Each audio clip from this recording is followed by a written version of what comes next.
Il s'appelle Sprite, et pourtant, difficile de dire qu'il est très pétillant, hein, ce garçon. Il a une vie, on va dire, accrochée comme certains coquillages sur les rochers. Lui, il est accroché à sa famille. En fait, surtout ce qui l'intéresse, c'est l'appartement de ses parents, appartement où il y a un endroit où il va très souvent, c'est dans la baignoire, où là, il va glander. Il glande dans cette baignoire, et sa mère, un peu lassée, va avoir une réaction assez drôle, là, je peux le dire, parce que c'est dès le début du film. Elle va lui enlever le bouchon de la baignoire, et donc ne lui rendra, elle va faire du chantage. Il n'aura en retour ce bouchon que si il trouve un travail. Mais pour retrouver un travail, il est préférable de posséder une voiture. Et une voiture, c'est bien, mais à minima, il faut détenir le permis de conduire. Et c'est cher. Et oui, et Sprite, bon, il a ni l'un ni l'autre. Alors, comme il est assez pragmatique, il se dit, bon, je commence quand même par le permis, ce qui est un petit peu logique. Et pour ça, on va faire la rencontre d'une monitrice d'auto-école, Marie-Charlotte. Alors, elle est quand même assez... Elle est punchy. Elle est punchy, parce qu'en plus de la conduite qu'elle va donner à Sprite, au niveau de la conduite automobile, elle va lui donner aussi une façon de se conduire et de rencontrer, de sortir un petit peu de sa vie de Bernard l'Ermite et d'aller voir un petit peu ce qui se passe en ville. Tu as dit le nom du film ? Alors, oui, j'y arrive, puisque c'est un élément important du film, puisqu'il va... Alors là, je vais utiliser un terme pour les moins de 40 ans, je pense que ça leur dira rien, c'est le terme baise en ville. Ça désigne, initialement, c'est une sorte de sacoche, vous savez, en cuir avec une dragonne là sur le côté, qui permettait de transporter l'essentiel pour passer une nuit en dehors de son domicile. D'ailleurs, il y avait juste une petite encoche prévue, non pas pour la brosse à dents, mais plutôt pour des préservatifs. Alors, ce film, il est réalisé par Martin Sauva. On a eu la chance de le rencontrer, et vraiment, c'est un jeune réalisateur qui avait déjà fait Ciel de Pâle... Oui, je l'ai vu, Grand Paris. Grand Paris, voilà. Ouais. Et là, c'est son deuxième film, jeune réalisateur, mais bourré de talent.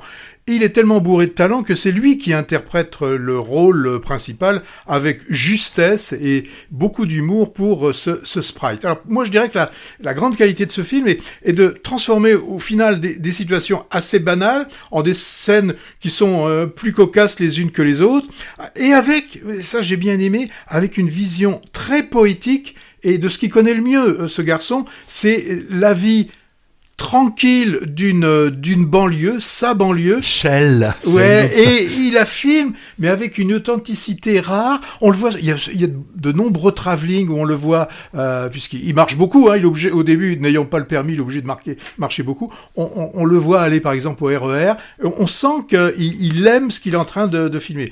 La monitrice, j'ai pas dit qui c'était, c'est Emmanuelle Berco. Alors, s'il en était besoin, elle nous montre ses capacités d'actrice comique qui sont assez énormes. Je veux dire qu'elle envoie du bois, comme on dit, et elle apporte quand même une touche attachante dans cette initiation à la vie, la découverte des sentiments. Elle va vraiment le déniaiser dans tous les sens du terme. Alors, les autres personnages, et eux aussi, ils oscillent entre humour parfois absurde. Vous découvrirez le boulot qu'il va trouver, qui est assez sympathique. On a des dialogues qui sont spontanés, décalés, et qui nous parlent d'une génération qui cherche à s'affranchir de certains codes, mais avec toujours ce qui est en fond, l'amour, la liberté sont toujours quand même des éléments importants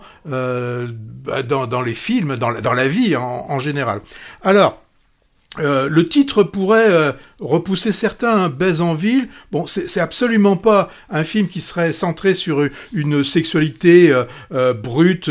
Non, loin de là. Moi, j'ai trouvé que il arrive à nous montrer ce que peut être le désir, la peur de s'engager, toutes ces choses-là. Moi, j'ai trouvé tout à fait intéressant. J'ai bien aimé tout ce côté finalement fragile des êtres. Donc pour moi, c'est une chronique urbaine assez audacieuse, drôle, touchante, vraiment qui confirme le talent de ce réalisateur, parce que faire de la comédie, c'est vraiment quelque chose de très très compliqué. C'est très très rythmé. Tous les acteurs comiques nous l'ont dit. Finalement, quand ils tournent le film, il n'y a rien de plus sérieux que de tourner un film comique. Donc moi, franchement, pour ce début d'année, je vous conseille d'aller voir ce Baise en ville. Ouais, une comédie pop, moi j'appellerais ça, qui parlera sans doute beaucoup aux jeunes actuels, ceux de l'âge du réalisateur, qu'on peut qualifier d'adolescent quand même, qui aborde ici de façon décalée les difficultés que cette génération peut rencontrer, sortir de la dépendance parentale, trouver un travail et s'y tenir, passer le permis, difficultés aussi en ce qui concerne l'intimité et la sexualité, ce genre de choses traitées assez frontalement finalement, mais dynamitées par un humour potache vraiment efficace. Moi, j'avais vu son précédent et premier long métrage, oui, c'était Grand Paris, un peu du même tonneau, mais en moins drôle, moins réussi, disons.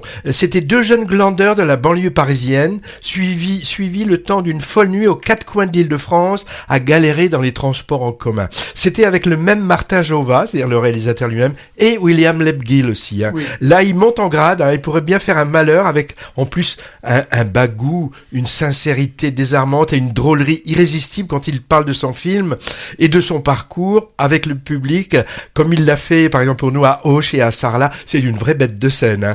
Sortie de Baise en ville le mercredi 28 janvier.